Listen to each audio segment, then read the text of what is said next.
l'empereur Wanli s'est enfermé dans son palais, a refusé de s'occuper de politique. Petit à petit, les postes de fonctionnaires n'étaient plus renouvelés et cela a précipité la chute de la dynastie des Ming. Alors, je dirais en conclusion, aux gens qui sont au pouvoir, écoutez les gens qui pensent, car nous avons des choses à vous dire.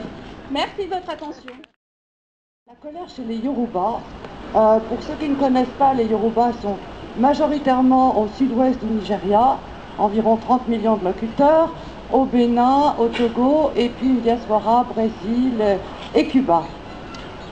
Donc ce qui est intéressant, la colère chez les Yoruba, elle peut générer les insultes.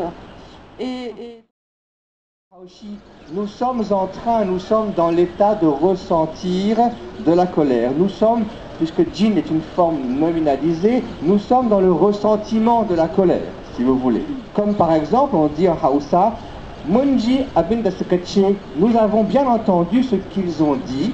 En revanche, on peut dire aussi, Baseji abinda mukacheba, ils n'ont pas, eux, entendu ce que nous avons dit.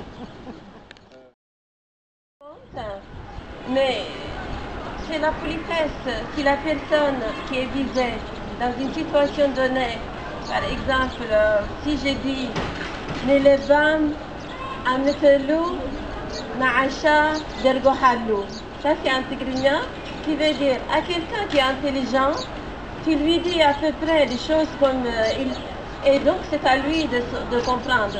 Tandis qu'à Acha qui est considéré comme quelqu'un qui est imbécile, à lui il faut lui dire tout à fait tout. Sinon il ne comprendra pas.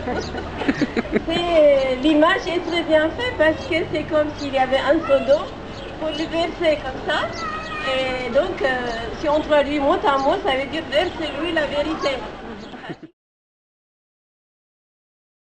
Parler de l'amour dans la poésie classique thaïlandaise.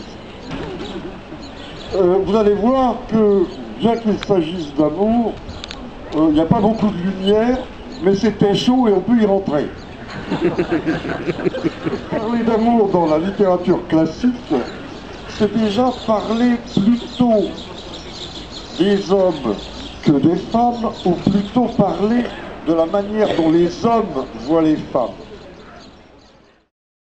Il y a déjà des intellectuels français un peu connus, comme Roland Barthes par exemple, très traduit, qui a eu une fin tragique puisqu'elle a été renversée par un camion de lait, disait le discours amoureux est un discours extrêmement solitaire qui jamais n'a été pris au sérieux.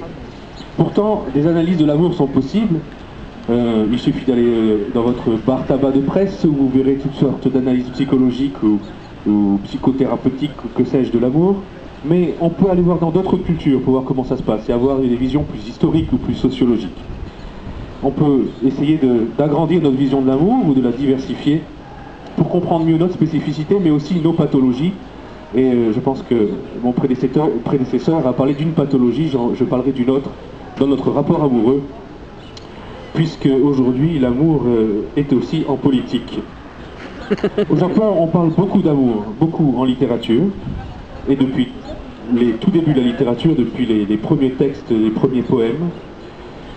Et pourtant, quand on demande à des intellectuels japonais d'après-guerre, qu'est-ce que c'est que l'amour au Japon, ou comment vous parlez d'amour chez vous, on retrouve une très grande colère.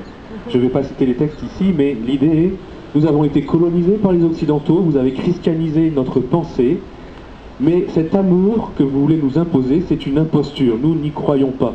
Cet amour séparé du désir, par exemple, nous n'y croyons pas, nous n'en voulons pas.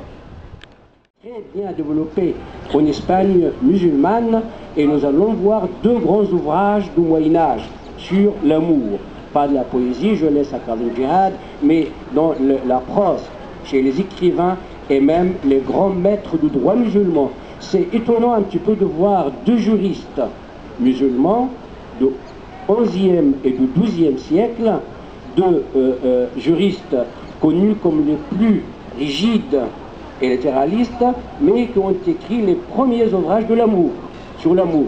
L'un à Bagdad en Orient, qui s'appelait Daoud al-Zahiri, de son nom littéraliste, mais qui a écrit Az-Zahra, la fleur ou Vénus, parce que c'est le même mot, sur l'amour. Et parallèlement en Espagne, à Cordoue, un autre grand maître juriste, Ibn Hazm, très connu aussi, qui a laissé aussi le collier de la colombe, dans l'amour et les amoureux, طوق الحمامة في الألفة والإلاف, et qu'il parle de tout amour parce que c'était le fils de calife, où il vit dans un grand palais, et il dit dans l'introduction, un grand maître qui parle du droit musulman, il dit « j'ai été élevé par les femmes ». Je suis historienne, donc je vais commencer par un petit rappel historique. Je vais parler donc de la pensée, la culture et les rapports entre pensée, culture et milieu du pouvoir dans l'islam médiéval. On ne voit plus que du clinquant allié à l'ignorance. Je laisse la responsabilité de ces propos à Massoudi. Alors je reviens un petit peu sur le portrait du souverain. Il nous dit lorsque cette dynastie arriva au pouvoir, les esprits sortirent de leur apathie et les intelligences de leur somnolence. Le premier qui parmi eux cultiva les sciences fut le deuxième calife, Al-Mansour, à la compétence en droit, à une connaissance remarquable de la philosophie et particulièrement de l'astrologie, astrologie ou astronomie qui faisait partie à l'époque des sciences philosophiques. S'ajoutait chez ce prince un intérêt profond pour ces sciences et pour ceux qui les cultivaient. Puis il arrive au portrait du 7e calife de la dynastie, Al-Ma'moun. Ce prince acheva l'œuvre commencée par son aïeul. Il s'occupa de rechercher la science là où elle se trouvait, et grâce à la hauteur de ses conceptions, grâce à la puissance de son intelligence, il l'attira des endroits où elle se cachait. Il entra en relation avec les empereurs de Byzance. Je vous rappelle que l'empire byzantin à l'époque, c'est le grand ennemi de l'empire musulman. C'est l'empire chrétien qui est directement voisin de l'islam. Donc ce calife entre en contact avec les Byzantins, il leur fit de riches présents et les pria de lui faire don des livres de philosophie qu'ils avaient en leur possession. Ces empereurs lui envoyèrent ceux des ouvrages de Platon, d'Aristote, d'Hippocrate, de Galien, d'Euclide, de Ptolémée qu'ils détenaient. Le calife fit alors choix de traducteurs émérites et les chargea de traduire ces ouvrages de leur mieux. La traduction en ayant été faite avec toute la perfection possible, le calife, et ça c'est intéressant, poussa ses sujets à lire ces traductions. D'accord. Donc le premier poème de Badr Shakir As-Sayyad, poète irakien.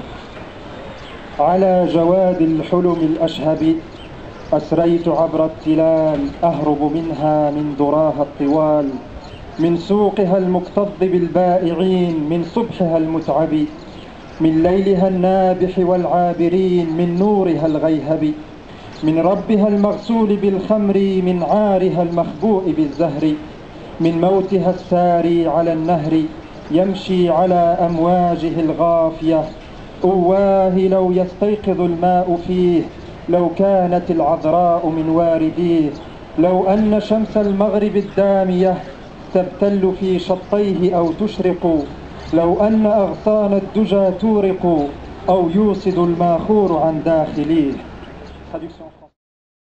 Cet après-midi, on va enterrer les réformes, un petit peu avant les hommes politiques, mais on va leur montrer que c'est possible.